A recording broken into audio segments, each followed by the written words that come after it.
Greetings from Manitoulin Island. It's a really crisp autumn day here, and the leaves are coming down rapidly from the trees, although there's still plenty of color left. I'm Fred Phillips, and I'm a person experiencing the symptoms of Parkinson's disease. And contrary to conventional thinking, I believe recovery is possible. And this video series is about what I've learned on my journey towards recovery, as well as the protocol and daily regimen I've developed to restore my health. Today I'd like to share with you how I developed the symptoms of Parkinson's disease. This isn't about why I developed them, because that's a different story. It's about how I developed them. And I first started showing developing symptoms in 2002. The first symptom I developed was loss of sense of taste and smell, which actually at the time, of course, I had no idea it had anything to do with Parkinson's, and at the time it wasn't unusual for me to develop loss of sense of taste and smell because my mom had lost hers. So I thought I just inherited the condition from her. But what was peculiar is that during this onset period, things in my life were pretty good. I was teaching karate, which I loved. I was running long distance, which I really enjoyed. I was learning to play the guitar, which I loved. I was coaching my son's hockey team, which I really enjoyed. I was doing massage therapy treatments. And I was really enjoying time with my kids. They were all teenagers at that time. We had a pool in the backyard, and we had a lot of fun times.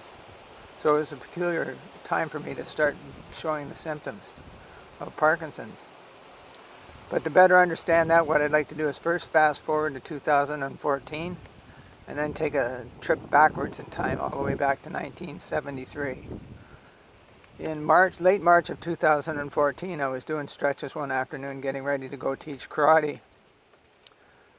And I was having difficulty transitioning from one stretch to another, when I had the thought, what if I reach the point where I become totally immobile?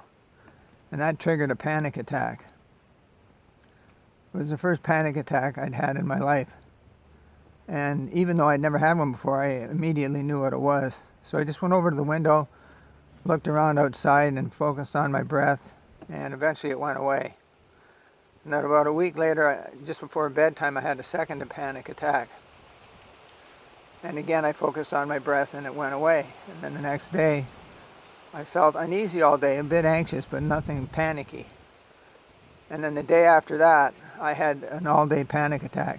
Up to that point, it was the worst day of my life. And I got out of the panic attack by first calling a naturopathic doctor from Florida, who advised me that panic attacks were quite often the result of adrenal fatigue. So he suggested I get an adrenal supplement, which I did the following day. And within 15 minutes of taking the adrenal supplement, the panic attack subsided. And I felt kind of uneasy for the next couple of days, but eventually I started to feel better. And what I learned coming out of that experience is that Parkinson's is the result of fear. And I kind of likened it at the time to a 100-yard dasher, runner, running the 100-yard dash over and over and over again. And if he did that non-stop for a long enough period of time, eventually his body would break down. Similarly, if you're in a constant state of fear, eventually your neurology breaks down. And then a month later, roughly a month later, I read Robert Rogers' book, Road to Recovery from Parkinson's Disease. And in that book, he explained the neurology and physiology behind fear and the onset of Parkinson's. And how he explained it was that when you're in a constant state of fear, your central nervous system is in the sympathetic nervous state, which means it's in the fight or flight state, and in that state it's producing adrenaline and cortisol, and your body stops producing dopamine and serotonin. And in that state long enough, your body eventually stops producing dopamine and serotonin altogether, and that's when you develop the symptoms of Parkinson's. So with that understanding, now let's take a trip back to 1973 and examine what was happening in my life at that point. And in 1973 was the year I turned 18, and I got drunk every night for 6 straight weeks. until I got sick. Could have been a panic attack, I'm not sure, but I got sick and I couldn't drink for 2 weeks after that. Now you might ask that is, what the heck was I thinking, getting drunk every night for 6 straight weeks? Well, essentially, I had been raised in a culture of fear. I lived in a small town. There was a constant threat of fights in the schoolyard, playing hockey. There was a bully in our neighborhood who bullied us for 6 years. And corporal punishment was sort of the way of life back then. And I was a rebellious, mischievous child, and I was constantly getting in trouble, constantly worried about being punished, which in those days usually meant a spanking. And so I lived in fear for 18 years.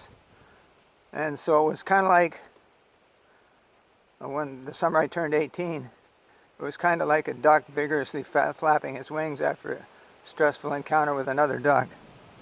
I vigorously drank for 6 straight weeks in order to shed the stress of 18 years of living in fear. And but like I said, eventually I got over that. But took about 2 weeks, and I started drinking again and started living a normal life. And then 2 years later, in 1975, I went through the same sort of thing. Excessive drinking, high stress, got sick, had again, it could have been a panic attack. Lasted for a few days. I started to feel better and started drinking again. And I guess during that period too, when I wasn't feeling well, I had a bit of a brain fog. I couldn't think straight. I couldn't read the newspaper. I was having difficulty following conversations. And so a year later, in 1976, I went through that all again. High stress, being at university, a lot of drinking, and then I got sick again, ended up with a brain fog, and this time it became permanent. And it's been with me ever since then. But this neurological and physiological breakdown I experienced wasn't just the result of drinking alcohol. Around that time in the early and mid-70s, there were 5 other contributing factors. First of all, I wasn't eating all that well, especially when I was at university. I was eating a lot of sugar and a lot of junk food, so my diet wasn't very good. Secondly, I'd had 2 severe head traumas, 2 concussions, one playing hockey and one riding a bicycle. I'd also had some emotional traumas.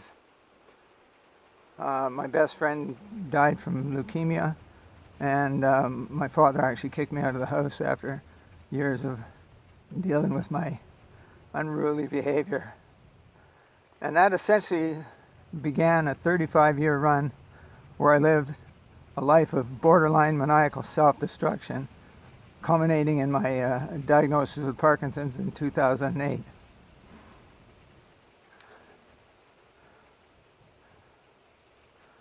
It was basically 35 years of excessive drinking, bad hangovers.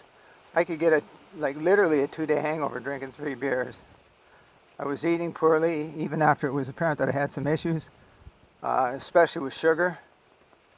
I had developed an intolerance to sugar, and I was just worried too much. Although I was totally unaware of the fact that I was spending a lot of time worrying. What was interesting too is while I was on that 35-year run of self-destruction, I was also on a parallel journey to restore my health. I saw a lot of doctors and specialists trying to understand and recover from the brain fog I was experiencing without success. So it was kind of like 2 journeys at once, self-destruction and a journey to restore my health.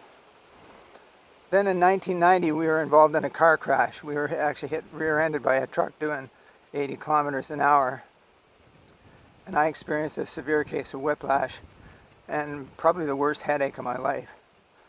And 2 weeks after that car crash, we had a birthday party for somebody at work, and I had a piece of birthday cake, and I was sick for 3 days after that. And then 2 weeks later, we had another birthday party, another piece of birthday cake, And again, I was sick for 3 days, and so I realized it was the cake that was causing it. And over the next 2 years, I developed more food sensitivities, more severe food sensitivities. And so by 1992, all I could eat was steamed chicken and fish, brown rice, and vegetables. I lost about 30 pounds, and I just wasn't feeling very well. Then I was introduced to a massage therapist because at the same time it was like every injury I had growing up playing hockey and baseball come back to me during karate, so all my joints were a mess and so on.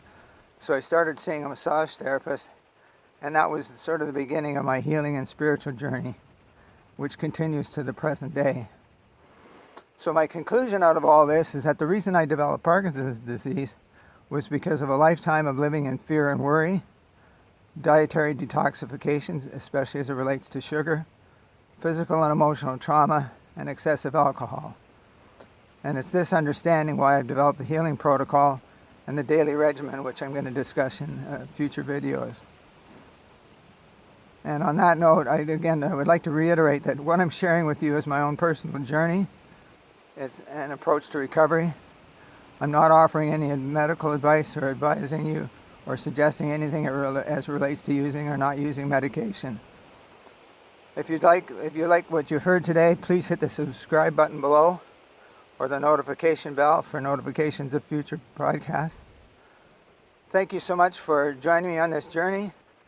If you have any questions or would like to share your own experience, see my email below or check out my blog, where you'll find over 500 posts covering various aspects of my PD experience.